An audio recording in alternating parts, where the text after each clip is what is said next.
이사야서 개론입니다. 이사야서는 유대주의뿐만 아니라 교회에 큰 영향을 끼쳐왔습니다. 더구나 메시아에 대한 예언으로 인해 이사야서는 기독교 초기부터 제5복음서로 알려졌습니다. 이사야서는 사회사본에서 가장 많이 필사되었을 뿐만 아니라 신약에서도 가장 빈번하게 인용되었습니다. 그렇다면 이사야를 기록한 이사야 선지자는 어떤 사람일까요? 이사야는 아모스의 아들로 결혼을 했고 스알 야습과 마헬 살라하스바스라는 두 아들이 있었습니다. 예루살렘에 거주하는 유대인으로 유대 왕족인 아하스와 친밀한 관계를 맺고 있는 사람입니다. 이사야는 약 20세에 소명을 받았고 요담 왕이 통치하던 시기에는 왕궁에서 역사 편찬에 종사했습니다. 아하스와 히스기야 때는 왕궁에서 그의 영향력이 매우 컸음을 찾아볼 수 있습니다. 이사야는 누구에게 메시지를 선포했을까요? 이사야서는 특정한 장소와 시간에 대한 증거가 거의 남아있지 않습니다. 하지만 이사야서 본문과 역사적인 배경을 통해 알 수 있는 것은 예루살렘에 거주하고 있었던 주민들, 즉 포로 때부터 거주했던 주민들, 외국에서 거주하다 귀환한 사람들, 레위인들, 바리새인들, 그리고 다윗과의 지도자들입니다. 이사야가 선포한 메시지의 주제는 무엇일까요? 이사야의 이름이 갖는 의미대로 구원은 여호와께 있다입니다. 이사야는 그의 이름과 인격이 메시아의 모형입니다. 이사야는 메시아가 누구이며 그의 성격, 그의 직무, 그의 존재와 사역의 열매에 대해서도 자세히 설명하고 있습니다. 또한 이사야의 메시지는 보좌와 어린 양 두 단어로 요약할 수 있습니다. 보좌에 앉으신 하나님은 거룩하시고 영광스러운 분입니다. 무한히 거룩하신 하나님께서 범죄한 언약 백성을 다루실 때는 우선 죄악을 제거하시기 위해 몽둥이로 징계를 내리시고 심판을 하십니다. 그 후에 그들을 구속하심으로 온 땅에 자신의 영광을 충만히 드러내십니다. 하나님은 심판의 도구로 사용되었던 이방 나라를 먼저 심판하시고 자기 백성을 구원하시는 주권자와 온 천하에 구원을 베푸시는 분이 바로 하나님이심을 선포하고 있습니다. 이제부터 이사야서 전체를 간단하게 정리해 보도록 하겠습니다. 1장에서 5장까지는 이사야서 전체의 서론으로 1장에서는 법정을 연상케 하는 장면으로 유다와 예루살렘에 대한 죄를 열거하면서 하나님의 심판을 경고하고 있습니다. 2장 1절에서 5절까지는 심판날 이후에 이루어질 영광스러운 예루살렘을 언급하지만 2장 6절에서 4장 1절까지 임박한 심판과 심판에 의해 백성들이 의지하고 자랑했던 것들, 그리고 모든 아름다운 것들이 사라질 것이라고 기록되어 있습니다. 4장 2절에서 6절에서 심판이 지나간 후에 여호와의 싹이 아름답고 영화로울 것이라고 약속하고 있습니다. 5장에서 유다와 예루살렘이 심판을 받게 된 이유를 설명하고 있는데 하나님의 정의와 의가 사라지고 살육과 압제에 의해 고통의 부르짖음만이 남았기 때문입니다. 6장부터 12장까지는 심판의 메시지와 구원의 메시지가 섞여 있지만 6장과 7장을 중심으로 구원보다는 심판이 더 강조되어 있습니다. 그럼에도 심판 예언의 목적은 유다와 예루살렘의 구원과 회복이기 때문에 심판과 징계 속에서도 하나님의 긍휼과 은혜를 발견할 수 있습니다. 이사야는 우시야 왕이 죽던 해인 주전 739년경에 선지자로 부름을 받았습니다.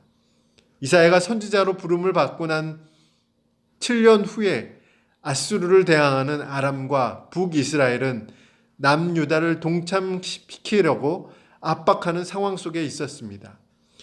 이사야는 왕실에 들어가서 아수르를 의지하지 말고 하나님을 의지하라고 전하지만 아하스와 남유다는 이를 거절합니다. 결국 하나님을 의지하지 않는 자에게 심판은 불가피하며 하나님은 그들이 의지하는 아수르를 심판의 도구로 사용하여 유다와 예루살렘을 심판할 것이라고 말씀합니다. 아수르는 심판의 도구로 사용되었지만 하나님께 대한 교만과 주변 국가들을 향한 악랄한 행위로 인해 아수르는 파괴될 것이라고 말씀합니다. 남유다와 예루살렘 백성들은 포로로 끌려가 흩어지게 되었지만 다윗의 깃발 아래 다시 모이게 되고 유다와 이스라엘의 남은 자는 하나가 되고 열방의 만민들도 여호와의 연합된 한 백성이 될 것입니다. 메시아의 통치하에 낙원은 영원히 그리고 완전하게 회복될 것이라고 선언하고 있습니다. 그리고 하나님은 자기 백성들의 찬양이 되시며 그들 중에 함께 거하시며 존귀함을 받게 될 것이라고 예언하고 있습니다. 13장에서 23장은 한때 유다를 핍박했던 이방 나라의 멸망을 경고하면서 하나님께서 열방을 심판하시는 우주적인 주권자이자 이스라엘의 구원자이심을 보여주고 있습니다. 13장과 14장에서는 하나님과 같이 되고자 했던 교만한 바벨론의 멸망을, 14장 28절에서 32절까지는 블레셋에 대한 멸망을, 15장과 16장에서는 교만한 모압의 멸망을, 17장과 18장에서는 다메섹과 구스 곧 에디오피아에 대한 재앙이 예언되어 있습니다. 19장과 20장에서는 애굽과 동맹을 맺지 말고 아수르에 대항하지 말라는 메시지와 함께 애굽을 치시는 여호와의 모습이 기록되어 있습니다. 21장은 에돔에 대한 경고요, 22장은 아라비아에 대한 경고이고 23장은 두로와 시돈에 대한 경고가 기록되어 있습니다. 24장에서 27장은 이사야서 중에서 작은 묵시록이라고 불리워집니다. 심판과 구원 안에 나타난 하나님의 주권이 강조되고 있고 각 나라의 심판을 통해서 온 세상이 심판을 받게 된다는 사실을 보여주고 있습니다. 28장에서 31장까지는 하나님의 백성의 심판과 구원에 초점을 맞추고 있습니다. 28장과 29장에서는 사마리아와 유다의 멸망과 구원을 선포하고 있고 30장과 31장은 선지자의 계속된 경고에도 애굽의 도움을 구하는 유다에게 임할 화를 선언하고 그들이 구원자로 여겼던 애굽은 멸망하지만 오직 여호와만이 참 구원자이심을 예언하고 있습니다. 32장부터 35장까지는 심판 뒤에 임하게 될 공의와 정의로 통치되는 나라가 임하게 된다는 예언이 기록되어 있습니다. 심판과 구원 안에 하나님의 주권이 드러나고 하나님의 말씀대로 심판이 이루어지기 때문에 유다 백성들은 강하고 담대하게 구원을 베푸시는 하나님을 신뢰하고 의지해야 한다고 말합니다. 36장부터 39장까지는 히스기야가 통치하던 때에 아수르 왕 사네립이 주변 국가들과의 전쟁 중에 예루살렘을 공격하면서 항복을 요구합니다. 옷을 찢고 베옷을 입은 히스기야에게 하나님은 이사야를 통해서 그들이 반드시 물러갈 것을 예언하면서 용기를 심어줍니다. 이사야 예언대로 사네립이 이끄는 군대는 18만 5천 명이 죽고 물러가게 됩니다. 히스기야가 죽을 병을 얻고 기적적으로 회복되는 기사도 기록되어 있는데 병에서 회복됐다는 소식을 듣고 찾아왔던 바벨론 왕의 사절단에게 히스기야는 자신의 강함과 부유함을 자랑하게 됩니다. 이사야는 히스기야의 교만을 책망하지만 기울어져가는 국가의 멸망을 막지는 못하게 됩니다. 40장부터 48장까지는 하나님의 백성들이 포로된 상황에 있음을 배경으로 기록되어 있습니다. 이런 배경 속에서 백성들이 기다리고 있었던 것은 무엇일까요? 하나님의 구원입니다. 그러나 포로민들은 구원에 대해 매우 회의적이었습니다. 낙심에 빠져 있었던 그들에게 하나님은 이사야를 통해 구원과 회복을 약속하시며 위로의 메시지를 전하게 하십니다.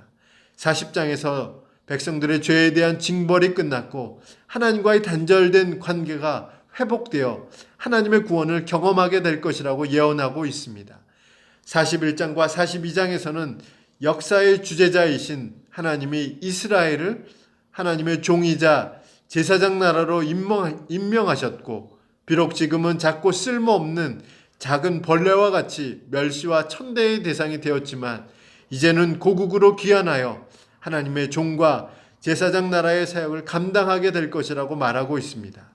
43장에서는 범죄한 이스라엘지라도 하나님의 소유이자 하나님의 영광을 위해 창조된 자이기 때문에 반드시 구속함을 얻겠다는 하나님의 위로가 기록되어 있고 44장에서는 포로에서 귀환하는 이스라엘 백성들에게 유일한 도움이 되시는 하나님의 신실하심을 보여주고 있고 45장에서는 고레스를 통한 하나님의 구원 계획을 선포하시며 하나님이 역사를 주관하시며 구원하시는 유일하신 하나님이심을 보여주고 있습니다.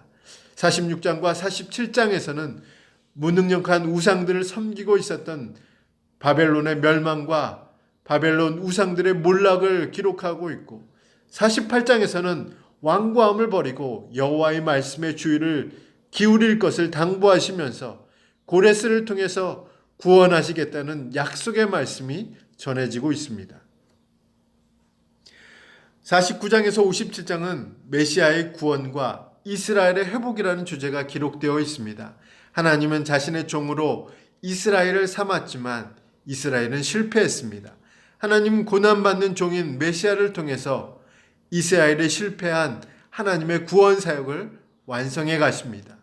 49장에서 메시아가 이스라엘을 회복하고 세상을 구원하실 것이라고 말씀하고 있고 50장에서는 이스라엘이 고난을 당한 것은 언약을 어기고 범죄한 까닭이지만 여호와의 종인 메시아가 고난을 당하게 된 것은 하나님의 뜻을 이루기 위한 것이라고 말하고 있습니다. 51장에서 52장 12절까지는 하나님께서 예루살렘에서 다시 임하게 될 것과 포로 상태에 있는 자들에게 귀환을 준비하라는 예언이 기록되어 있습니다. 52장 13절에서 57장까지는 메시아의 고난은 대속적인 고난으로 버림받고 매맞고 백성들에게 배척을 받겠지만 메시아의 대속의 결과로 하나님의 나라가 영광스럽게 되고 이스라엘은 확장될 것이라고 기록되어 있습니다. 수치는 없어질 것입니다. 긍휼로 다시 모이게 될 것입니다. 그리고 영원한 언약을 메시아를 통해서 맺게 될 것입니다. 58장에서 66장은 하나님의 택한 백성들의 영광스러운 장래에 대한 예언이 기록되어 있습니다. 영광스러운 장래에 대한 예언이 선포되고 있지만 이스라엘의 형식적인 예배와 위선적인 제약들을 버리는 진실한 회개가 이루어져야 한다고 말합니다. 58장에서 59장까지 사회의 정의와 분리된 백성들의 위선적인 종교의식을 폭로하고 사회에 만연한 악한 행위들을 지적하면서 하나님의 구원을 받기 위해서는 행동의 변화가 동반된 진실한 회개가 필요함을 기록하고 있습니다. 60장에서 62장까지는 하나님의 구원이 이루어진 상태는 공의가 회복되는 것이며 예루살렘은 하나님의 손에 면류관이 되는 영광을 얻게 되는 것입니다. 누가 이 일을 이루실까요? 바로 하나님이 개입하시고 메시아가 포로된 자유와 해방을 이루시고 여호와의 은혜의 해를 이루시는 축복을 이루시게 됩니다. 63장과 64장에서는 여호와께서 직접 다스리는 나라가 된다는 것은 하나님의 백성에게 새로운 신분이 주어지고 새로운 관계가 형성된다는 것을 말합니다.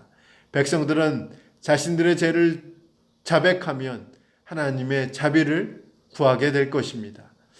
65장과 66장은 새하늘과 새 땅이 창조되기 전에 악한 풍습과 범죄자의 길에서 여호와께 돌아오는 일이 있어야 함을 기록하고 있습니다. 하지만 돌아오지 않는 자들에게 대해서는 심판이 선언되지만 심판의 결국은 이들을 구원하시기 위한 하나님의 사랑입니다. 하나님의 주권자이시며 창조주로 온 세상의 통치자이기 때문에 이스라엘의 미래의 소망 곧 구원은 여호와께 달려 있음을 선언하고 있습니다. 이사야서를 통해서 여호와가 우리의 구원자가 되심을 경험하시는 저와 여러분이 되시기를 예수님의 이름으로 축원합니다. 감사합니다.